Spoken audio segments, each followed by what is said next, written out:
Juan Ramón Rayo, buenas noches. ¿Qué tal? Muy buenas noches. Domingo Soriano, buenas noches. ¿Qué tal, Brandao? Bueno, la tertulia económica que patrocina CaixaBank, que sabe lo que hay que patrocinar, porque es la tertulia que hay que escuchar, entre otras cosas para enterarse de lo que pasa.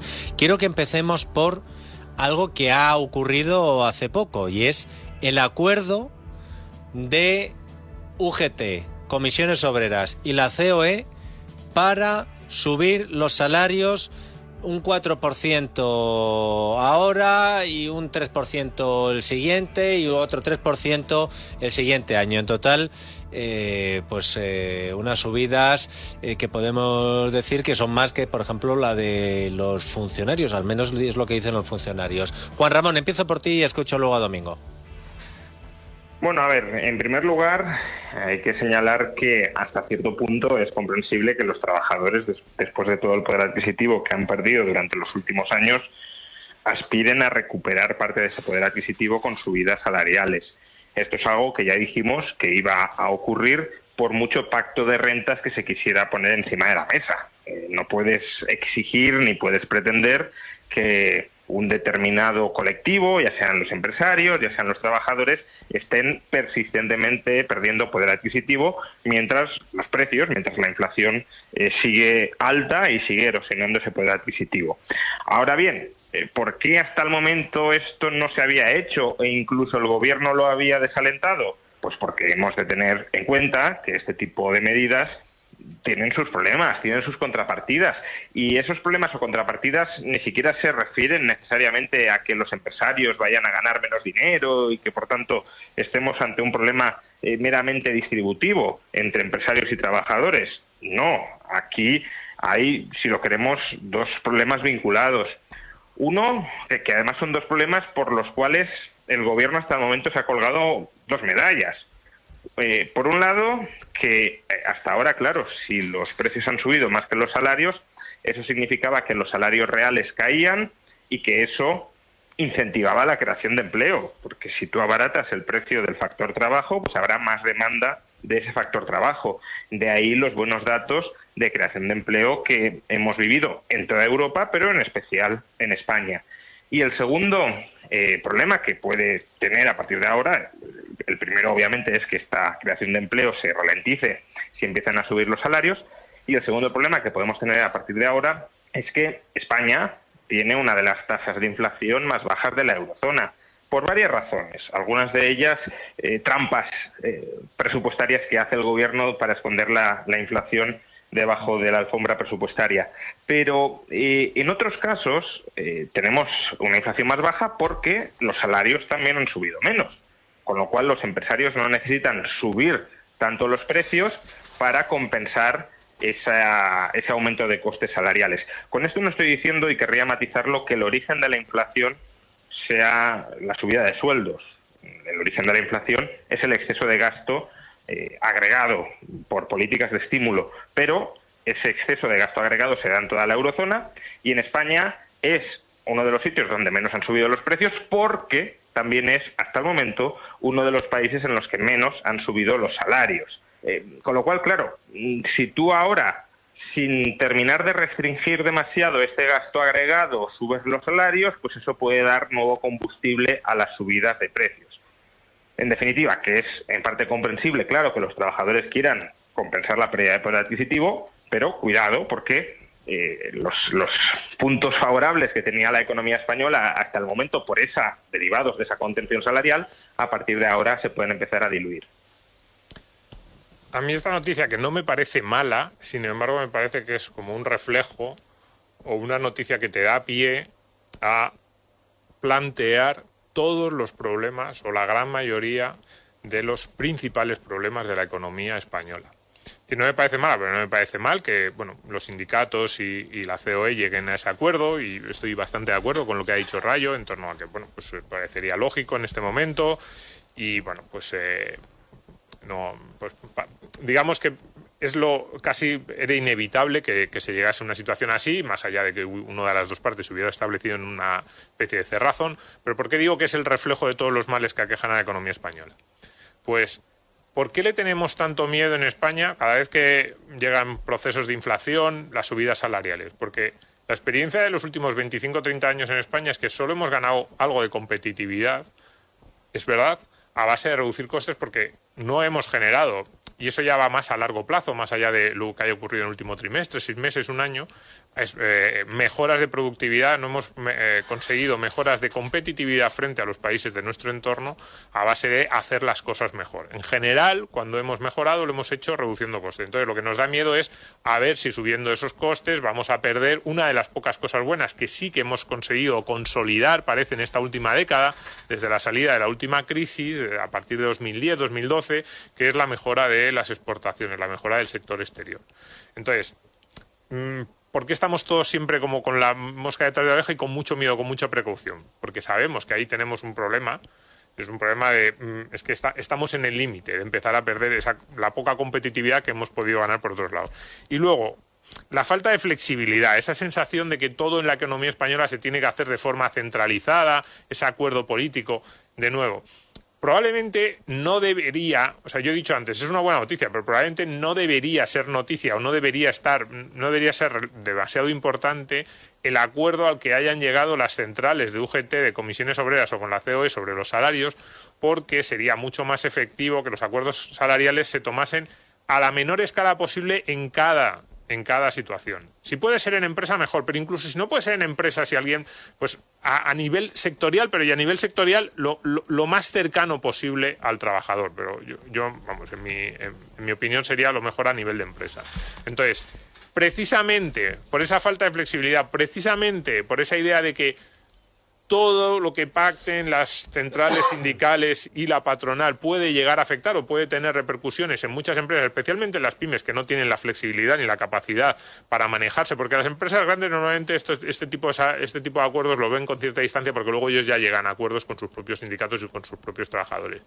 Pero uno de los males de la economía española es que estemos todos obsesionados con eso en vez de darle las facilidades a las empresas para que ya no suban el 4, el 3, el 3, sino que probablemente hay sectores que en los últimos años podrían haber subido más, probablemente hay empresas, hay situaciones en las que se podrían haber subido más y hay otras que ni siquiera pueden llegar a estas cifras sin riesgo de perder el empleo. Entonces, por eso, una buena noticia, yo al final la leo y lo único que hace es preocuparme, es decir, todos esos males que arrastramos, que son de décadas, siguen ahí. Y bueno, parcheamos, cuando llegan estas situaciones, parcheamos desde una situación que de partida es errónea, pero no tenemos más. Lo que es indudable es que hay una falta de concordancia entre los mensajes que está emitiendo el mismo sujeto, y por el mismo sujeto me refiero al gobierno, Rayo, porque al mismo tiempo que nos dicen que lo de los precios ya ha pasado, que lo de los precios se está notando las medidas que están tomando y demás, al mismo tiempo todas las medidas estrella que estamos viendo por parte de los partidos que gobiernan el país tienen que ver con lo de los precios, ya sean del alquiler o ya sean de lo de los alimentos. Por ejemplo, lo de que un partido de los dos que gobiernan proponga que haya un supermercado público te está dibujando una situación de emergencia, aparte de lo que opinéis sobre que hay un supermercado público. Pero claro, si no hubiera una subida de precios tan brutal como la que está habiendo en los alimentos, ¿para qué habría que cambiar nada? Sí, efectivamente. Este gobierno quiere estar muchas veces en misa y repicando, ya lo hemos explicado, ¿no? Pues la situación económica es maravillosa, pero estamos en crisis económica, ¿no? Es una clara contradicción de la que no son capaces de escapar, porque saben que aunque la economía no va tan mal como cabría haber pensado que podía ir, hay mucha gente que se está empobreciendo. De hecho, la economía no va tan mal porque hay mucha gente que se está empobreciendo y eso ayuda a que la actividad empresarial se mantenga. Y claro, como su clientela electoral es parte de esa gente que se empobrece, pues tampoco le pueden decir a la cara que su economía está yendo fantásticamente, porque entonces dirían que hay una desconexión entre el mensaje del gobierno, que puede tener parte de razón, la economía española no está ni mucho menos tan mal como podría haber estado, pero la realidad subyacente en muchas familias es que se están empobreciendo. Y sí, bueno, lo del supermercado público ya es el enésimo disparate, sobre todo esta misma semana en la que hemos conocido, que el gobierno ha reconocido en su programa de estabilidad, que la subida del precio de los alimentos en un 95% se explica por aumento de los costes de la importación de productos alimenticios. Entonces, claro, si tú mismo estás diciendo que casi toda la inflación alimentaria se debe a un incremento de tus costes exteriores, ¿qué pinta un supermercado público? ¿Es que pretende el supermercado público vender a pérdida y que esa pérdida la sufraguemos todos los contribuyentes?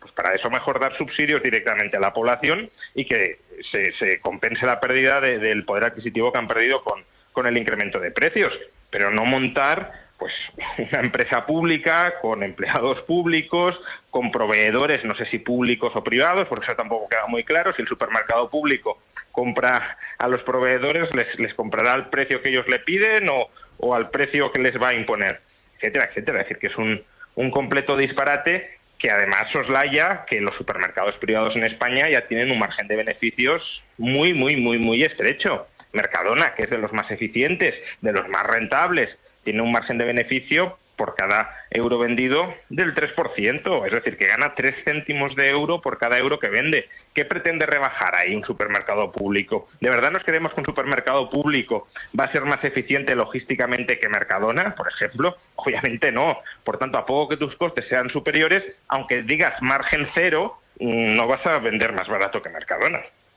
Es que el gobierno es un poco preso de una retórica que le sirvió mucho y que tiene cierto sentido. Yo miro con mucha distancia estas cosas de la política, por eso digo que esa retórica tiene cierto sentido cuando llega la pandemia. Es decir, el gobierno llega a la pandemia, yo creo que por lo menos le entra mucho miedo sobre qué va a ocurrir, cuál va a ser la situación de la economía, y se inventa esto del escudo social, de no vamos a dejar a nadie atrás, esta no va a ser una crisis como las de antes. Entonces planteamos una salida de la crisis como se suele hacer en España, de tratar de momificarlo todo, que no cambie nada, proteger lo que ya hay sin pensar en cómo se podría cambiar, cómo se podría mejorar, cómo se podría crecer. Un poco casi lo mismo que decía antes, ¿no? De los peores tics de la economía española, poner parches en esa solución general errónea para consolidar lo que hay, incluso aun si lo de ahí, pues si lo que hay tampoco es muy allá, ¿no? Entonces, claro, ese escudo social, primer año, 2020 te vale. El 2021 sigues diciendo que todavía, se mantenía la pandemia, hubo restricciones. En 2022 cada vez menos. Llega 2023 y, claro, te empiezan a decir, oiga, no hemos recuperado los niveles de 2019, pero tú empiezas a lanzar un mensaje triunfalista. Pero, claro, ese mensaje triunfalista que tienes que tratar de lanzar en 2023, porque ya es que ya ni nos acordamos, por así decirlo, de la pandemia. Y en los demás países de Europa es un recuerdo lejano. ¿Cómo casarlo con la retórica con la que tú has envuelto por completo al gobierno, que es la del escudo social, que prácticamente solo has hablado de eso durante 3 años?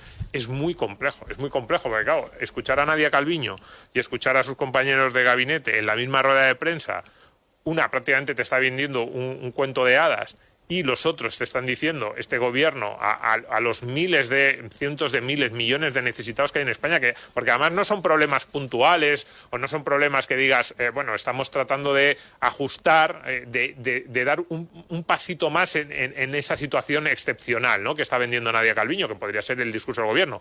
Todo va muy bien, pero nosotros vamos a hacerlo un poquito mejor. No, son problemas, como tú dices, de fondo. Es que los alimentos, es que las familias españolas no pueden comprar lo más básico, que yo creo que hacía 3 o 4 décadas que no se planteaba este tipo de problemas en España. Es que hay un problema dramático de la vivienda. Es que no hay posibilidades de acceder a una vivienda en alquiler o compra. Te oí antes decir esto de la pregunta que deberían hacerle mañana a Pedro Sánchez de cuántas viviendas ha hecho. Claro, vender al mismo tiempo ese país que lidera Europa en crecimiento y que los problemas que estás diciendo que vas a resolver sean los más básicos, no sean cuestiones de detalle, es muy complejo, pero ahí el gobierno, como en otras cuestiones, es rehén de su retórica. Sé que os estoy pidiendo un imposible porque el asunto requiere de mucho más tiempo, pero quiero que empiece el primer palo hoy, día especial para el fútbol, puntual, así que tenéis 1 minuto cada uno, porque hablando de la vivienda, ¿qué os parece lo de Cataluña y el gobierno hablando de expropiación?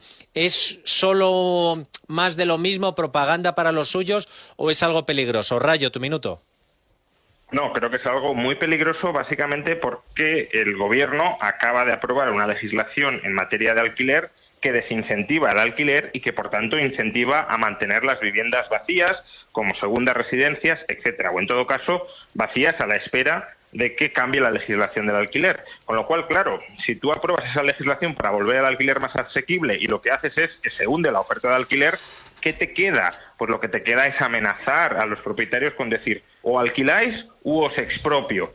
Y el problema es que, claro, eso ya es en sí mismo un problema, pero es que además empiezan con no solo los grandes tenedores de vivienda, que originalmente grandes tenedores de vivienda eran más de 10 viviendas, ahora ya son más de 5, y si sigue el problema, pues será más de 4, más de 3, y al final cualquiera potencialmente puede ser objeto de que se le expropie su segunda vivienda si no hace lo que el gobierno quiere que haga con ella. A mí me parece peligrosísimo por el principio básico de falta de respeto a la propiedad privada, ya sea de un pequeño tenedor o sea de un fondo. Es que a mí esto de que se les pueda robar a los fondos inmobiliarios porque sí, oiga, que tienen unos dueños y que hayan invertido buscando una rentabilidad, me parece dramático que como país estemos aceptando eso, porque ni siquiera la oposición se mete. La oposición lo que dice es que va a afectar también al pequeño tenedor. O sea que si solo roban a los fondos no pasa nada. Eso es dramático en sí mismo y muchas de estas noticias van por ahí, pero además es... cuando se aprobó la ley de vivienda, por ejemplo, decíamos, cuidado, parece que no va a establecer la ley de vivienda un precio inicial obligatorio para los pequeños tenedores. Solo se lo establece a los grandes tenedores en las zonas tensionadas ese índice, ¿no?, de contención de precios. Y decíamos, ¿van a permitir este gobierno? Porque claro, si hacen esas medidas va a haber numerosas vías de escape, porque la gran mayoría de las viviendas en España en alquiler no son de grandes tenedores. Y yo decía, es que no me creo que se vayan a quedar ahí. Es decir, cada una de estas medidas lo que prueban es que, según les van saliendo mal las pruebas que intentan previamente, van aprobando esas nuevas medidas que 6 meses antes nos decían, no, hombre, no, estáis locos, ¿cómo vamos a aprobar eso? Entiendo que os patrocine CaixaBank, Rayo, Domingo, sois brillantes. Juan Ramón Rayo, Domingo Soriano, muchas gracias por habernos acompañado en el programa de hoy. Se quedan con el primer palo. Un abrazo, Rayo, a disfrutar.